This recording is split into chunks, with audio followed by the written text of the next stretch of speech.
On this episode of Big Boys Don't Cry, we discuss the film Fatale. You don't have to have seen the film to enjoy the podcast, but if you do listen without having seen it, just be aware that we might spoil it for you. Enjoy.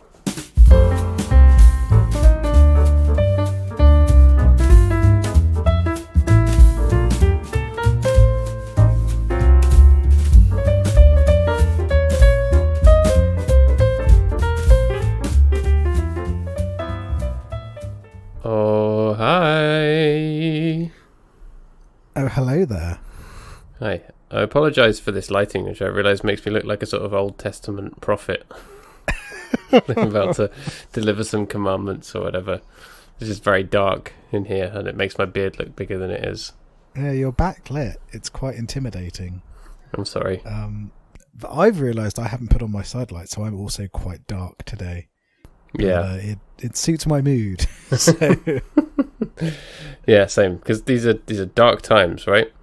they are dark times. The whole world nearly collapsed because of a sideways boat, you know? Yeah, the old Suez Canal. Yeah. Oh no, I meant the one in Sussex, in Littlehampton. Oh, yep. There's the old canal boats. There's been a spate of headlines about other boats that get stuck, capitalising on the great success of the Suez Canals ever given. Yeah, as soon as you get one, you just get lots of imitators, right? Exactly. Like, Sharknado. Capitalism in action, isn't it? Yeah. Snakes on a Plane's a big success. The next thing you know, you've got snakes on a train, badgers on a barge.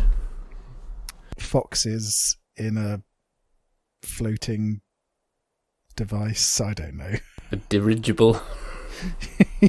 Yeah. Donkeys on a dirigible. They did actually make snakes on a train, didn't they? They did, yeah. That was a real thing. Have you seen it? I have not, because it looked terrible. I have seen snakes on a plane. I have also seen snakes on a plane. I saw it with our friend Adam in the cinema in Guildford. Ah, very good. Had a great time. Very good.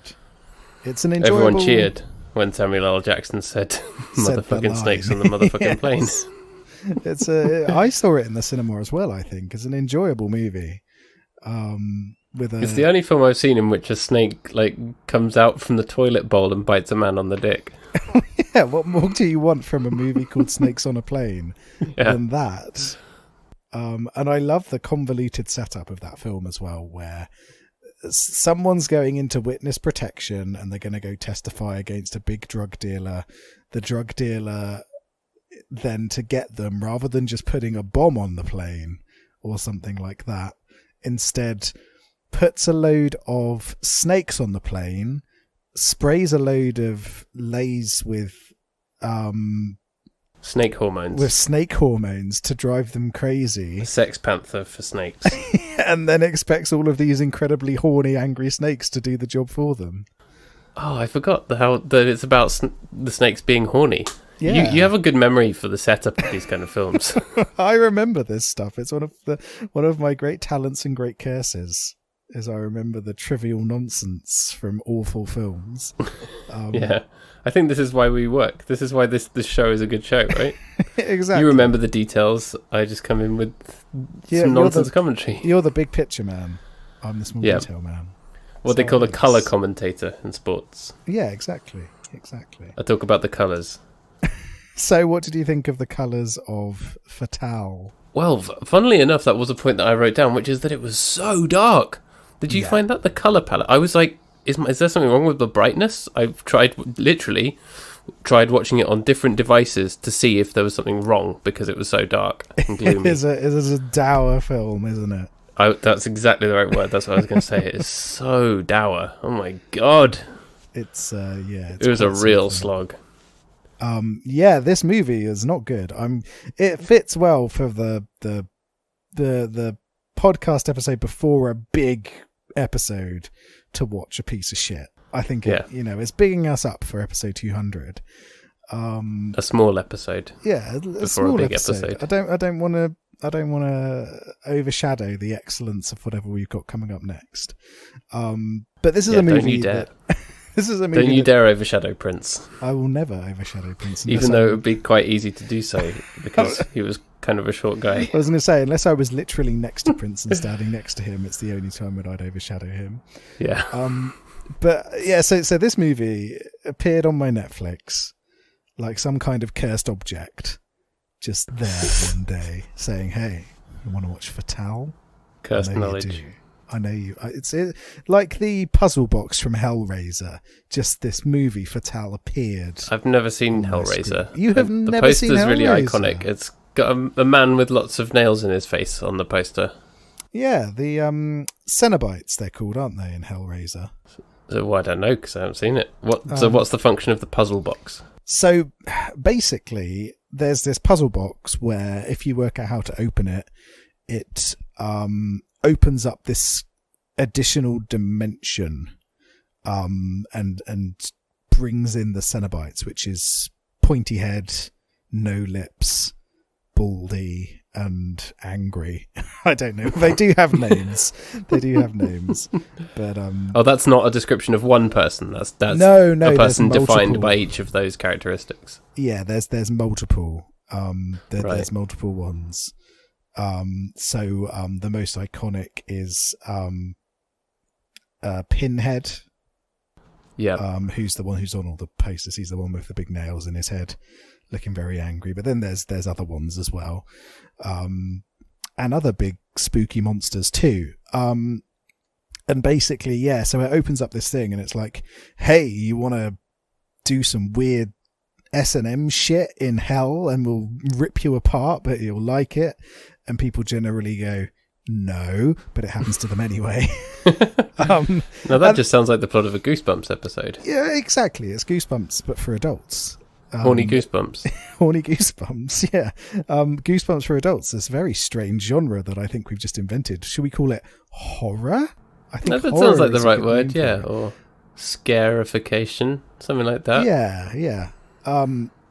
Yeah, so SF for short. So basically, these people, they move into their family house where the brother used to live but went missing or is off somewhere. Turns out that the brother opened up the puzzle box because of course he did, but he found a way to escape from the hell dimension and then manipulates the guy's wife who he had an affair with to bring him people who he can then kill and consume their body essence to slowly rebuild himself. So, so through the different stages of the movie, you'll see skeleton man, slightly fleshy man, more fleshy man, and then weird stuff happens, and it's sort of about their relationship, then how he's trying to come back, but is he evil? Yeah, he is evil. He's murdering these people, and yeah, silly nonsense happens basically. But it's an iconic 80s horror movie. It's good, and there's like 10 million Hellraiser films now. Of course there are, because as soon as you have one, there are always imitators. Yeah, this was the 1980s where you could get away with having like an 8 series, yeah, an 8 movie horror franchise. Whereas these days, I think the only franchise to get to 8, Star Wars excluded, is the Fast and the Furious. Yeah, Fast and Furious. More power to them. You've got the Marvel movies, if you count their never-ending cycle of films as a series. That's a universe. That's a bit different. I mean, as much as I want to, I don't count the Air Bud cinematic universe in that either. I'd count the Air Bud cinematic universe. The most recent Hellraiser movie came out in 2018. They're still going with them. Blimey. But I think they're also working on a reboot at the same time. Of course. So I'm not sure what that's going to look like, whether it's going to be a movie, whether it's going to be a TV series. But yeah, they're looking at bringing more Hellraiser movies into the public eye, because of course they are. Because why not? It's content. Yeah, we need content. Just like Fatale is content. This is the very definition of content, isn't it? Yeah, so yeah, this appeared one day on my Netflix, and I thought, this looks like trash. This might be fun trash to watch, like Obsessed. It's got a nice poster. Yeah, it does have a very nice poster. It looks like the poster cost more than the film, to be honest. Yeah, but what amazes me is that the cast isn't bad, No. Hilary Swank is the big name, and in general, I like her. Yeah, she's been in some great stuff. but also some not great stuff. And she was good in that one where she's the boxer or whatever, the wrestler. Million where she's, Million where Dollar she's the Baby. wrestler. $1 Million Baby obviously she's very well known for. Boys Don't Cry as well is another one that she's known for. P.S. I Love You, of course.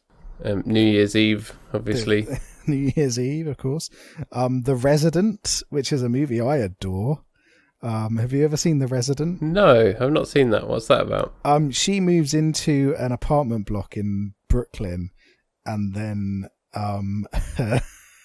her landlord is like a creepy man living in the walls watching her. Landlord is played by Jeffrey Dean Morgan. And so it's these two really great performances. Christopher Lee turns up as well. Sold. It's a wonderful, wonderful little creepy movie. So she's been in some great stuff, but she's also been in some bad stuff as well. And I think this falls into the bad stuff territory.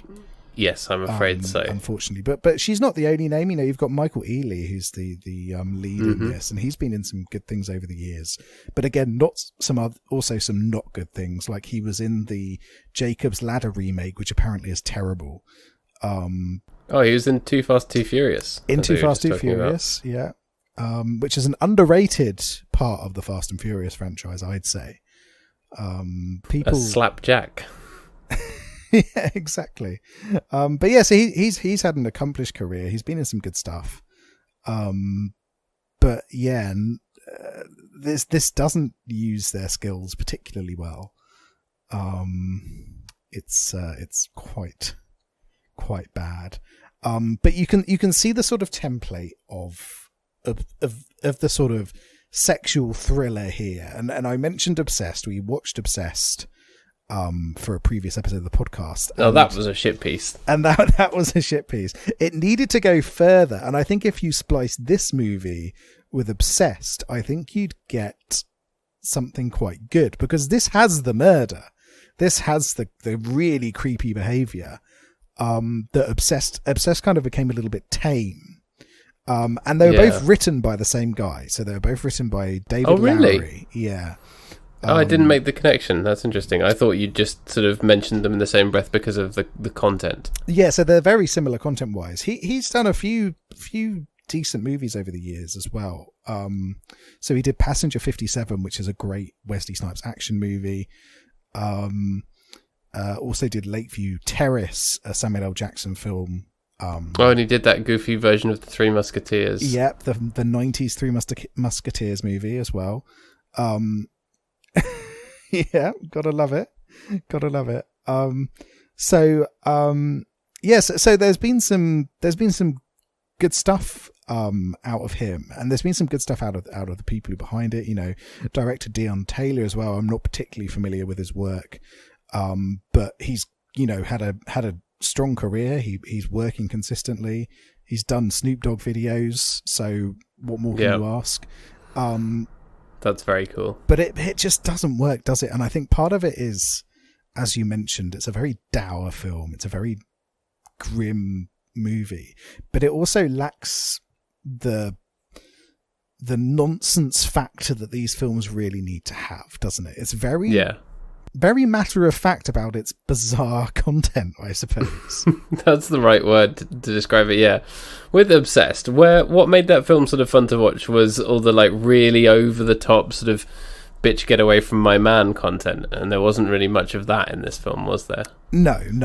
What worked great about that was the bits where like Beyonce's up in the loft and they're having a fight, or all of her creepy behavior, and there was an intensity behind Hilary Swank's performance, but it didn't translate into really batshit stuff happening, did it? And I think that's the real problem here.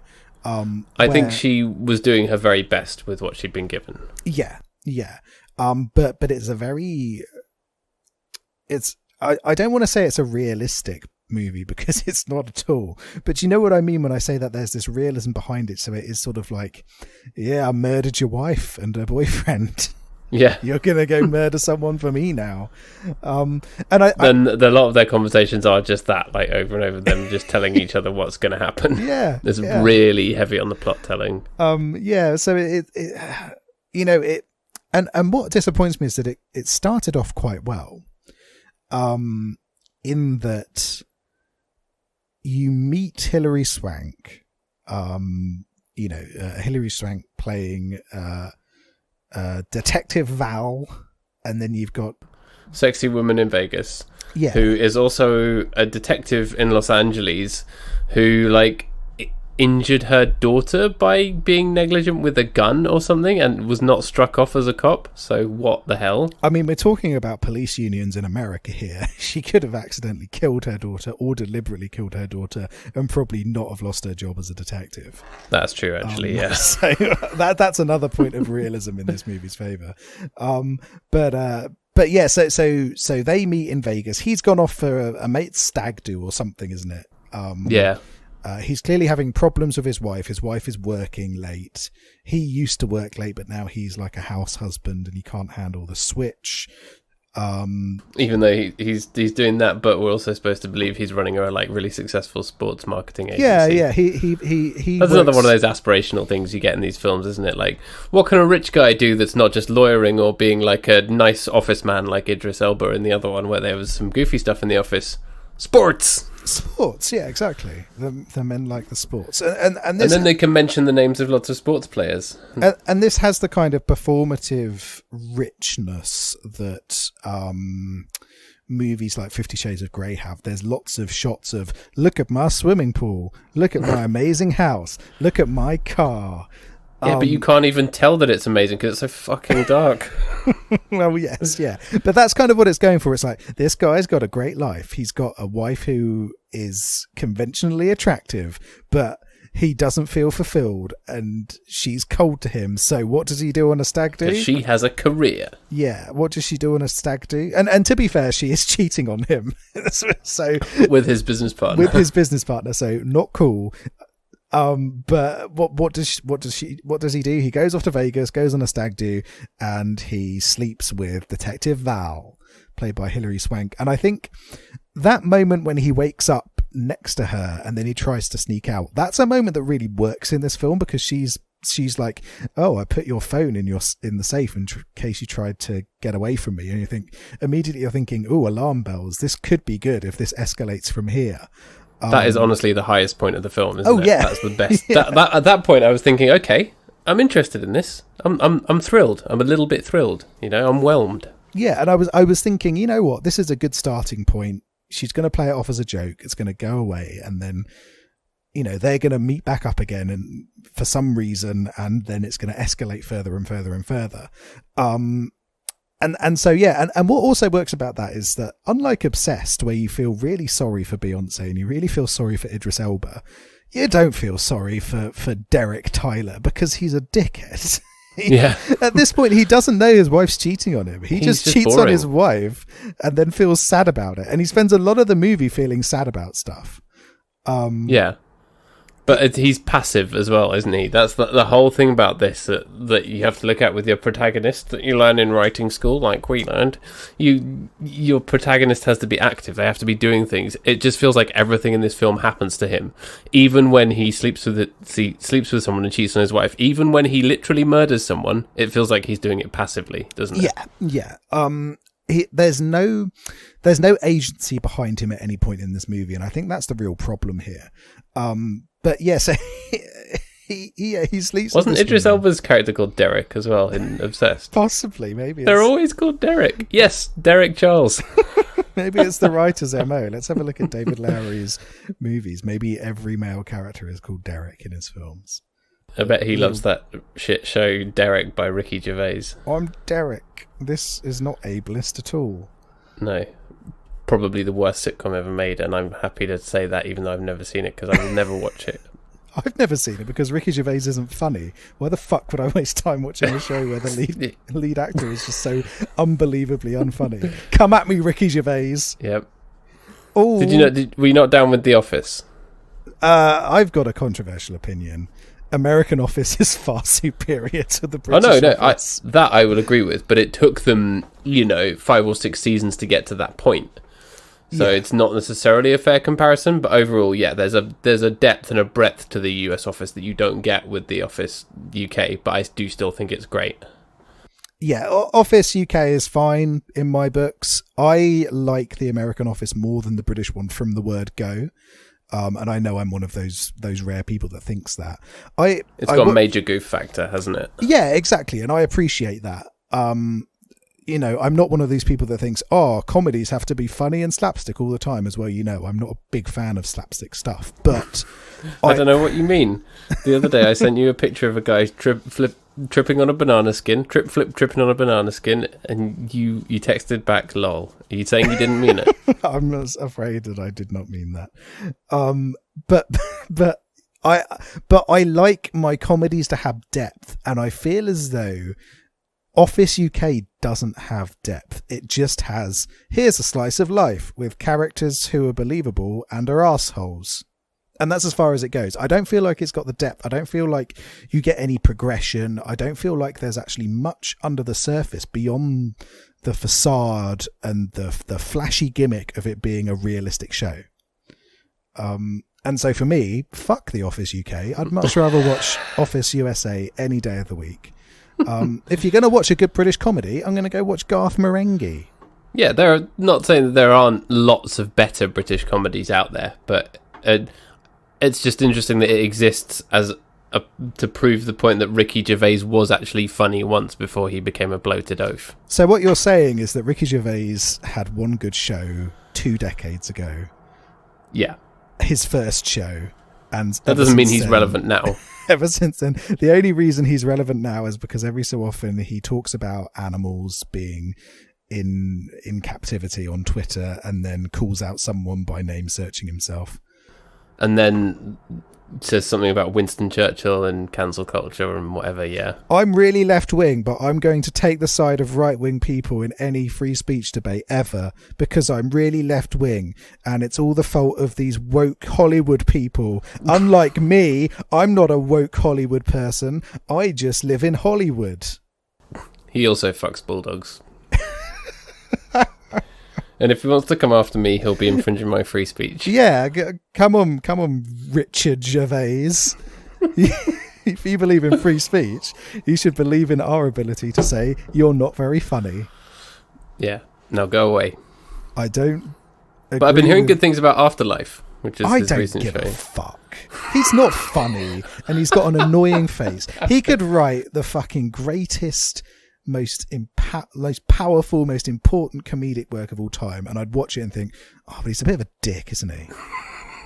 What if they get him to write the new Hellraiser movie, the Hellraiser reboot by Ricky Gervais?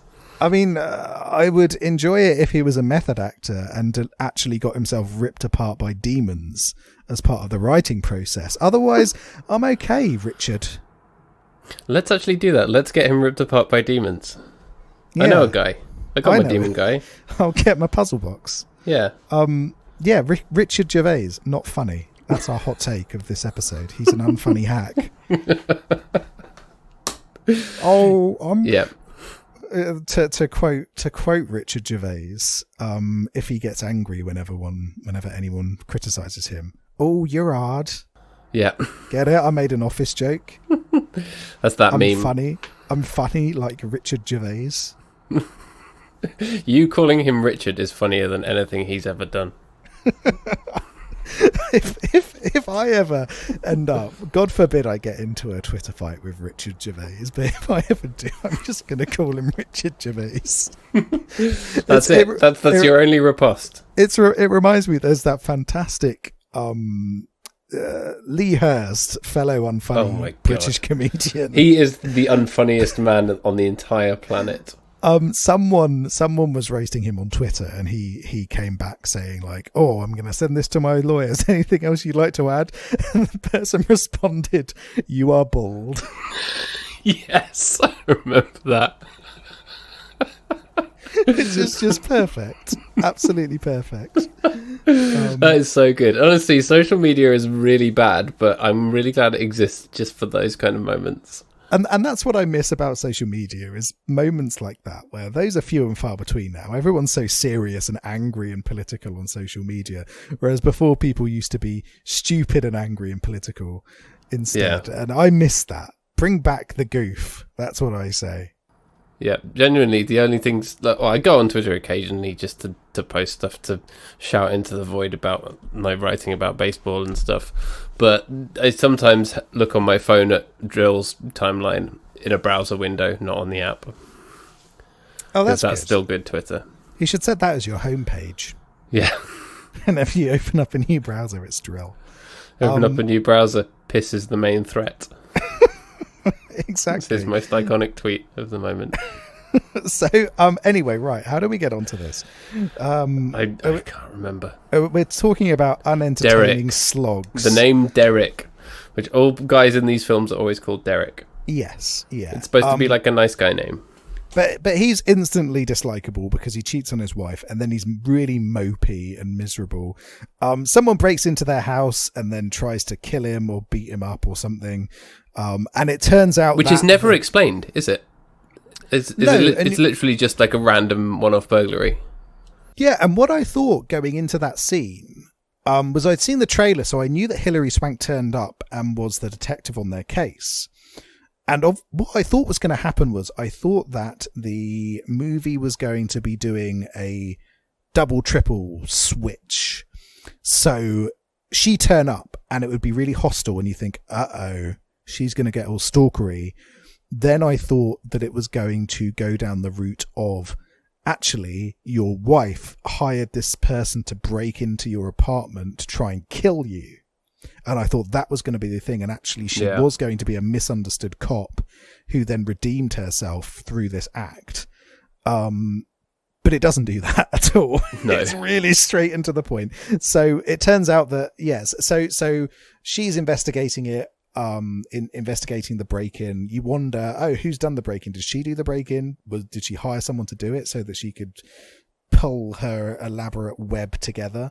But I don't think it's ever really explained. No, it's not. And it's supposed to be, it's kind of a real turning point in the film and the catalyst for things sort of going downhill for him. And it's just a completely random event. So you just think, well, if that hadn't happened, she wouldn't have found him again, they wouldn't have found each other, and she wouldn't have committed all these murders. So who cares? Yeah, so I assume, in my head, that she hired some guy or just went and did it herself and broke in and was like, I'm going to fuck shit up. Yeah, I thought it was going to be her. Yeah, but I don't, it's not really established. But yeah, so she starts investigating the case and then she's like, hey, your wife's cheating on you with your best friend. Here's, look through this binoculars into their house. And you can see them at it. And it's like, oh no, this isn't very good. And then she kills them. Yeah. It's like, oh, okay. Hilary Swank just murdered 2 people. And eventually it turns out that this is all part of some elaborate plan where she wants custody of her kid back. And to do that, she's going to get the dad murdered. But rather than do it herself as an accomplished detective who's very good at getting away with murdering people, she's going to kill 2 other people and get away with those murders, and then get this random guy who doesn't have any history of murdering anyone, has no historical past of being an effective killer, to go and do the murder for her. And you just think, why didn't you just do it yourself? Yeah, I was thinking that exact thing. Yeah. You really think this guy's going to do it properly? And of course he doesn't. No, our main man, Derek, he used to be a basketball player, but then became an agent afterwards. Yep. And yeah, so he's not a hitman. He's not a former cop. He's got nothing in him that suggests that he would be able to successful murder. And he tries to kind of tip the ex-husband off while in murder mode, and then just like ends up murdering him anyway by accident. Yeah, which really is great. Stupid. Which is great. So Hilary Swank tells our main man Derek, hey, you want to go into this underpass and kill him then, because that's part of his run.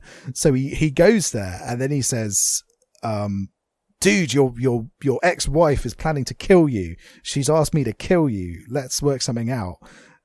But I have a gun. That the husband then says, what, you're going to kill me? Get away from me, loser. And then they have a little wrestle and he accidentally shoots him. Yeah. And then just Derek, so that you know that he wouldn't have actually done the murder.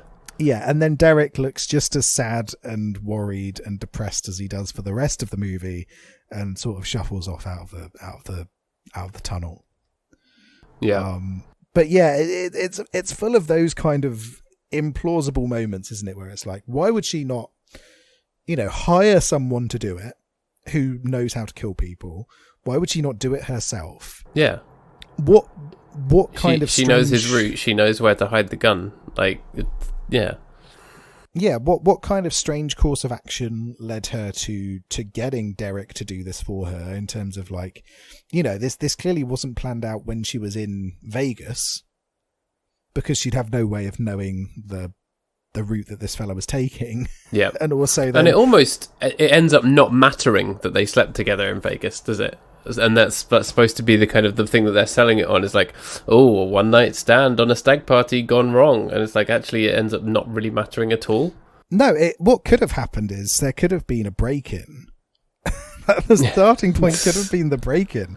And then the detective on the case going, hey, I'm going to blackmail you because I just killed your wife and your best friend who were having an affair.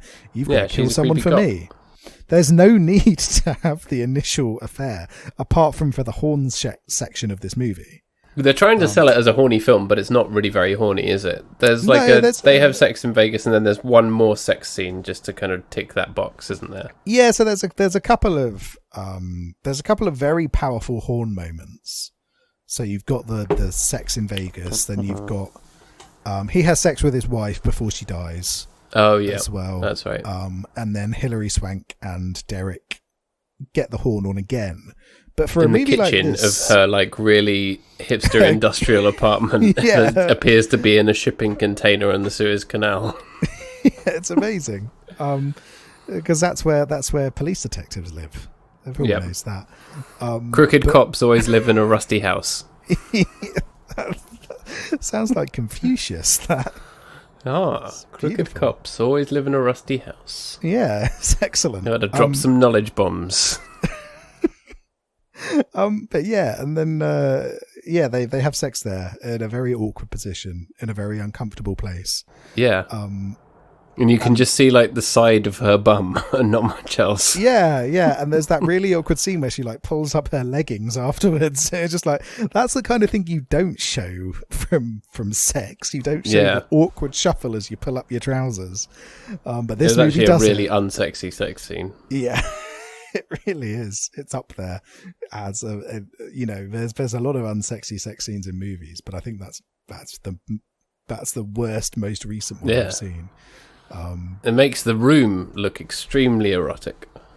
Yeah, exactly. Hilary Swank is his Rose in this film. Yeah. Except she's not. That's the thing. The relationship between the two of them, it doesn't really feel like it's ever going anywhere, or really that they have much romantic chemistry. And when you're selling the film as this kind of romantic, erotic thriller film, that has to be the point of it, surely. Yeah, and it doesn't necessarily have to be that you've got the romantic element, that there needs to be that sexual energy between them. And it's not raw really sexual energy. The raw sexual energy needs to be there in this film, but it isn't, unfortunately. Even in that early scene when they're in Vegas, you don't really feel that chemistry, do you? No. The little chat they have at the bar is so stilted. Yeah. And Hilary Swank is trying. She is trying with the material she's got. I won't hear a bad word about She's really trying. I feel everyone in this film, because they know that it's content, they're just phoning it in. They probably thought, well, this is 2 weeks' work? I don't know. That's how long it takes. Can't have been that long, right? Well, to shoot their bits, maybe. But yeah, Hilary Swank is, she's trying. She's trying her best with this. Consummate professional. Yeah. But it is just, it's bad. It's bad. And all of the dialogue is stilted. Like you said, there's lots of exposition everywhere. It's it's trying to go for this 90s style sexual thriller. And some of those movies can be very effective. You've got those, those real trash fests. You mean a sort of Cruel Intentions type thing? Well, I was thinking more like by our main man Roger Cumble. Our main man Roger Cumble. No, I was thinking more like Basic Instinct or Fatal Attraction, Slither, that kind of thing, where it's just a real sleaze fest. And that's the kind of atmosphere this movie's going for. That's the thing as well. It also feels kind of tame, doesn't it? Yeah. And given that, this is 2020, 2021, the year of our Lord 2021. I can't talk tonight. You don't even need to rate films. If it's going to be on Netflix, you can go as sleazy as you like. But instead they're just churning out this sort of mid-level sleazeless wet farts. Yeah, and that's the thing is, I'm not sure. I don't think this movie was made for Netflix, but I think it might be one of those films that was kind of shuffled along because of the pandemic and needed. Telling me this got a cinematic release? Well, I don't think it got a cinematic release, but I think it probably will have been not necessarily made for cinemas. Because so it was. I can't believe that they ever intended to release this in the cinema. It feels like Netflix content. Well, no, because it was so it was initially meant to be released in June 2020, but it was postponed. And these kind of movies aren't postponed if they were going to go straight to streaming services. Right. Okay. So I think they probably would have wanted this to get some kind of cinematic release. So it was going to be released in June, then it was pushed back to October, and then it was pushed into 2021. But then in January it was released via video on demand. Yeah, there's only so far you can push it, isn't there? Unless it's a James Bond film, in which case, Well, they need to make that money back. That's the thing, isn't it? It's MGM makes the Bond movies, and they need that money back because it's basically their lifeline. Yeah. So they're just going to sit on it for as long as they need to, and then release it in cinemas when they can. But yeah, so I think it probably would have got a cinematic release, but because of COVID, just got dumped into streaming services. But yeah, you do feel as though these kind of movies need to feel dangerous and they need to feel risque in order for them to really work. And I think Obsessed kind of got there. There was some really risque moments in that, but maybe not as much as it should have been. I think, Beyonce probably wouldn't want to be in a real sleazy movie. No. But there's like flashing in that one. Yeah, there's some cheeky stuff. Whereas here nothing feels cheeky. Apart from that the actual initial affair, nothing feels cheeky in this film whatsoever. It's a very dour but also quite conservative film. There's no really grotesque violence. There's no ridiculous sex scenes, which is what it really needed to make it an enjoyable film to watch. It thinks that it's giving you that at the end when they're having the shootout fight that they have, and he thinks it's over, and then she jumps out with a knife and goes ah. The film thinks that it's giving you that, but it's not. Yeah, no, it's not. It's just it's tame. It's tame. It's a little pussycat of a film. Yeah. The shootout bit is kind of shit piecey, and then they're sort of both sitting in the lift shaft for some reason. Yeah, there's also the bit where his cousin recognizes something dodgy's going on and tries to get her to stop, and then she murders the two of them. They capture her, and then it's a scene that I think in the draft was called "How many times can we say bitch in one scene?" Yeah, exactly. It's the bitch scene. So she pretends to be scared, and then gets them to take her to the toilet, where she then kills them. And that's kind with of a big silly gun. little, yeah, that's kind of a silly little trash thing. She pulls out a shotgun and shoots them. But yeah, it's needed more nonsense. Yeah. And none of it just really tied up, did it? And I just thought, after the sort of she coerces him into having sex in the hotel room the morning after with his phone in the safe, I thought it was going to end up being like a stalker film, and I would have been totally fine with that. Yeah. What's wrong with that? Yeah, you could have had a stalker film, or you could have had that they had an affair and then actually the real threat is the wife and the best friend. There's all sorts of silly plots you could have pushed with this movie, and it just stumbles along until it's over. Yeah, instead it's just sort of by the numbers thriller stuff, but without really giving it much substance or backing it up. Yeah, exactly. So, yeah, boo. Boo. Boo it. And boo the music, which was really dour as well. Oh, I meant to say that the I don't know if it was just me, but... It sort of lurched between Lil Nas X light style songs, like pop trap songs, to just like moody, boring synths. I was going to say that did the sound mix feel off to you? It felt like the soundtrack was incredibly loud versus, everything else. Bits of it were really loud, and at one point they like tried to do a jump scare with it. I'm like, fuck off! This isn't a jump scare film. Go away. Turn it down. The thing is, you could have made a jump scare out of it quite well. You could have made this into a good jump scare movie, but they didn't. So yeah, like I didn't necessarily hate the music, but I did feel that the mix was really off, and it was very distracting. The music itself was fine, if just dull. Yeah. So it just it felt a bit weird. These movies need to have something energetic and naughty about them. Those are the right words. But this is it's prudish. It's a prudish movie about a sexy affair with an angry cop. Yeah, should not be possible to be that. No, exactly.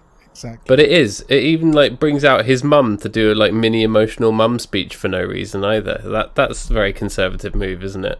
Yeah, that's a Ben Shapiro move.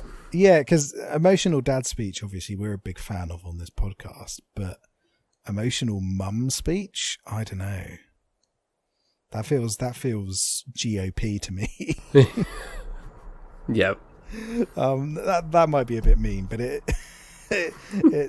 didn't fit with the movie. This is a movie where you want to see side boob. Yeah. Instead, you get side bum. That's what this movie is. This is a movie where you want to see a little bit of penis. Not enough for it to be banned, but just a little bit of penis. Even like, what was that one that was like the Polish 50 Shades of Grey? Oh, yes, yeah. Once or whatever that was called. Yeah, I know the one you mean. Yeah, something like that. 300 days, 365 days. That one. That was awful and really problematic, and just terrible. But I think was still more enjoyable to watch than this because it wasn't a slog. You were just like, this is kind of silly, and that's happening now, and oh dear, that's not good. It was that was also a slog in a different way, but I think this is somehow worse. Yeah, Just in terms of recent sexy films that have been on Netflix. Erotic thrillers. I think as an erotic thriller, it isn't as good. But as a movie, I'd say it's probably still better because it's competent. I want to say the director. It's cromulent. It's a perfectly cromulent movie. The director, I think, Dion Taylor, I think he's absolutely fine with this film from a direction perspective. Yeah. You understand what's going on. It's pretty to look at, aside from the fact that it's so bloody dark all the time. That's probably not his fault. Yeah. And you understand the plot, which is more than you can say for movies like 365 Days. But I would watch more of his work, for sure. Yeah, and some of his movies, I've looked through his back catalogue, and there's some that look very, very interesting. There's a movie with Thandie Newton in, Naomi Harris in, that looks really interesting. Oh, yeah? Which looks fascinating. And bits and pieces here and there that do look really cool. So I'm up for it. And he seems to be a big fan of like the thriller genre in general. So there's another film where Michael Ealy's the lead again, but then Dennis Quaid's in it as well, about this guy who refuses to let go of this property that he sold. And I like those kind of small concept things, and I think this could have worked well. If it had kept its focus on one element. So guy's wife is cheating on him, tries to kill him, he has an affair with a cop. Okay. Or he has an affair with this cop, she tries to ruin his life. Okay, that's cool. But when you try to interweave this really complex like murder plot into it, is where it kind of falls apart. And also the whole thing with it being like, really, it's like they tried to retrofit a motive for her, which was that she wants to get her daughter back, but that's not really deep enough for it to be meaningful on any level. It just feels really tacked on and like emotionally wrong, doesn't it? Yeah. I think it felt convoluted, because if you want your villain to be a villain, don't give them the whole accidentally hurting her daughter thing, because that kind of gives her a motivation that is sort of sympathetic in a way. You know, obviously you're an idiot for leaving a gun around, or whatever it is that happens. But equally, her husband is a dick and is an obvious dick, so you're kind of like, oh, okay. Everyone's a dick in this film, and yeah, that's the thing, is there's nobody apart from the mum. We like the mum. Yeah. As much as we don't like maybe the cousin.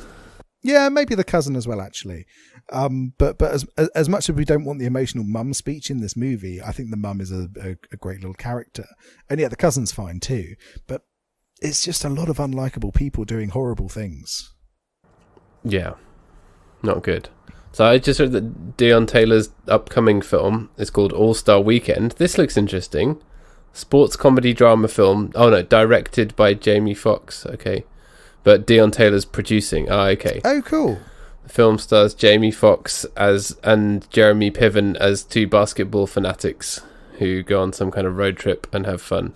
And also stars, good. This is what Wikipedia says, Gerard Butler as a Russian who loves gymnastics. Oh my God. Robert Downey Jr. as a Mexican. This film sounds kind of racist. Robert Downey Jr. does not have a good track record with playing not white American people. So I don't know what you're saying about Doolittle. What's the movie in where he does blackface? He's done blackface? Yeah, it wasn't that long ago either. It's Tropic Thunder. Tropic Thunder, is that that's what it's called? Yeah, which is only in 2008. And he's doing it as a bit, like it's meant to be a criticism of method. It's meant to be a criticism of method actors, basically. But it's still a bit like, not too sure about this. And obviously, the worst people saw this and thought, yeah, this means we can do blackface. I see. It's problematic, I think is the best word for it. But yeah, I wouldn't be surprised if Rob Schneider turns up in this film. Oh God, Robert Schneider. We'll continue calling people by their full names, I think. Robert Schneider Jr. Robert Schneider. What else is he working on then? So yeah, we've got what was it called? Basketball Friends? All-Star Weekend. Basketball Buddies. He's doing a horror movie about a Japanese woman. Okay. That might be interesting. I like a good horror. Seems like he can do a lot of different things competently, so that's good. Yeah. I'm interested to see Basketball Buddies. So good luck to you, Deon Taylor. I also just realised that Hilary Swank had a producer credit on Fatale, not executive producer, actual producer. Oh, okay. Well, so maybe she was more involved than I thought, and I have to roll back on my statement that it was 2 weeks' work. I did think that was a little bit mean. This isn't a movie that they just shat out in 2 weeks. Like I said, it's competent, which a lot of those movies aren't competent. A competent wet fart. Competent wet fart. So Hilary Swank, maybe don't use your efforts correctly. Go into direction. I'd love to see her direct something. Yeah, for sure. She's got an interesting career, so I'd love to see her do some direction. Yeah, for sure. Don't produce obvious, not particularly good movies. No. But yeah, but what I'd say is this movie's, it's not an absolutely awful dud. No. But it's just a bit. It's not awful, but it's kind of a drag, and it's flat. It's not a dud, but it's not really worth watching. No, I wouldn't say it's worth your time. No, don't waste your time. Go and watch Obsessed. Yeah, watch that instead. Which if is you a haven't movie seen that is hilarious. Yeah, that we weren't particularly we weren't raving about it when we watched it, but it's better than this. And stars, Idris Elba, who we like, Beyonce, and Ali Larter, who I love. Yes, yeah, exactly. Which is a great cast. The one thing of Hilary Swank's recent filmography that I want to watch is the movie called The Hunt. Do you remember hearing about this? Lots of conservatives were very angry about it. Oh, sold. So basically, it seems as though I think it's the most dangerous game again. So it's people hunting other people, and I think what it is Children Death Island. Well, yes, but rather than killing each other, it's certain people are going out to hunt other people. Right. Adult Death Island. Adult Death Island. But I think the gimmick is that it's a bunch of SJW cucks who have captured a bunch of conservatives and are then hunting them or something like that. Oh, yeah, this looks good. Yeah, and lots of people got extremely angry about it, because they were like, "This is a ridiculous plot about how SJWs are ruining America," or something like that. Lots of conservatives got really, really furious about it, and talked about it hypothetically. Yeah, hypothetically on their shows. Yeah, lots of tiny men with awful eyebrows getting really angry. So I'd like to watch it though. I bet it's nowhere near as interesting as the discourse was. I'm liking this poster. It's got a pig on it. It's got a pig. What more can you want? All great movies have pigs on them. Yeah, you got Babe. You got Filth. Have you ever seen the movie Filth? No. Oh, that's based on an Irvin Welsh book, isn't it? It is, yeah. It's rather good. What's his face is in it, and it's very good. James McAvoy. Yeah, and I think that's got a pig on the cover. It has. It's got him dressed as a cop riding a pig, which is great. Yeah. I love that poster, even though I've never seen it. Yeah. So what more can you want? All you want to make a good movie? Put a pig on the poster. That's our tip of the day. Yeah. Anyway, right. Have you got anything else you want to say about Fatale? No, I think we've coloured it. We've covered it. We have coloured. I would also like to colour it in because it's too dark. That's my final word. Paddy wants to get the original. Turn the brightness up a bit. The original film of this, and then just get a highlighter and just colour them in. I'm going to do it cell by cell. Cell by cell with one of those little yellow highlighters, just to make it brighter. That's how they do films now. That's how film works. On cells. We all know that. Cellulite. Yeah, exactly. Exactly. I don't have anything else to say either, and there's not really any trivia of any note. Nah. It's just here, isn't it, really? Yeah. Watch it if you want. But it's just there, like necessary. A toaster. It's just kind of there. It's more content for the content machine. Yep. So how are we going to rank this? If you love content, you will love this film. If you fucking love content, how many numbers are in the passcode to your hotel safe where someone's locked your phone after you had a steamy affair in Vegas? Woohoo! There are 5 numbers. Oh, that is a harsh score. I'm going for 8. Like I said, this movie gets points for being vaguely competent, which we can't always say for some of the films. And Hilary Swank podcast. And Hilary Swank is fun in it. It's got some horn, which is what I wanted from this movie. But I think I found the horn disappointing. It was disappointing bad horn, but at least there was some horn in it. But overall, there was a disappointing lack of trash. I wanted trash, and I did not receive it. So yeah.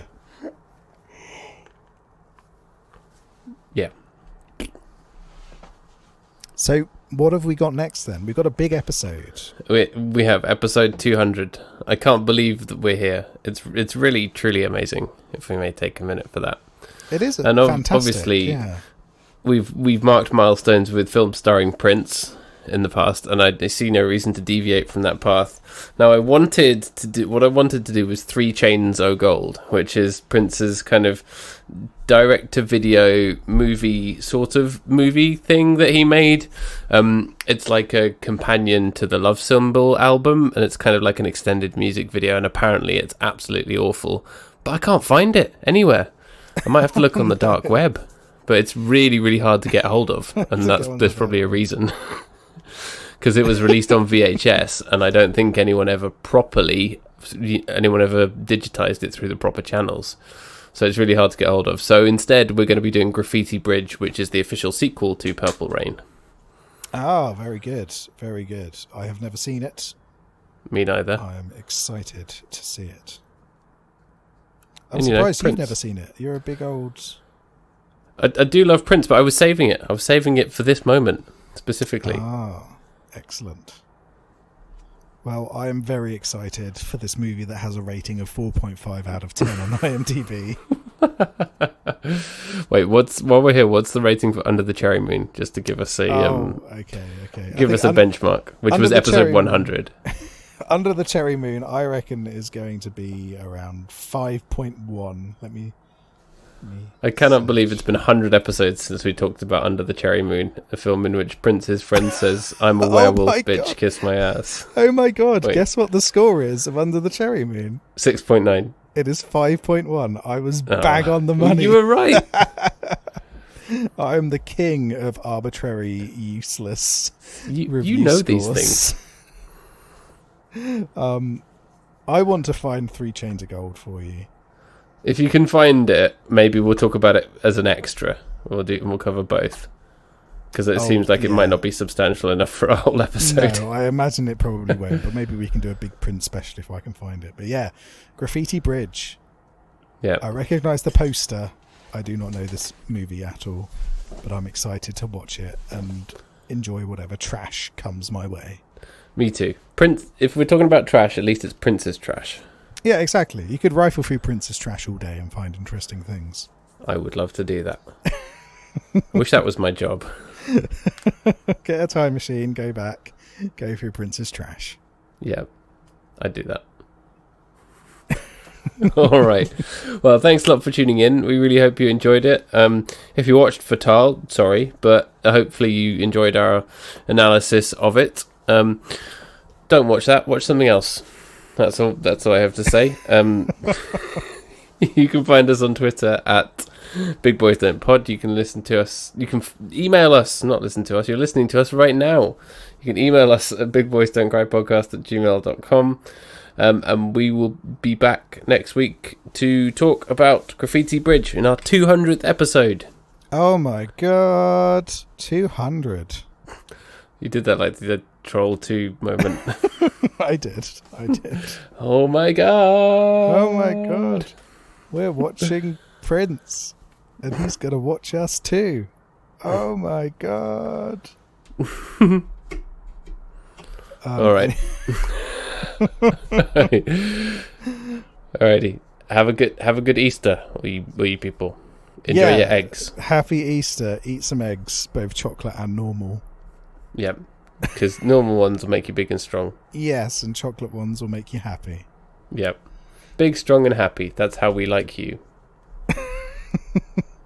Alrighty. Bye-bye. Bye.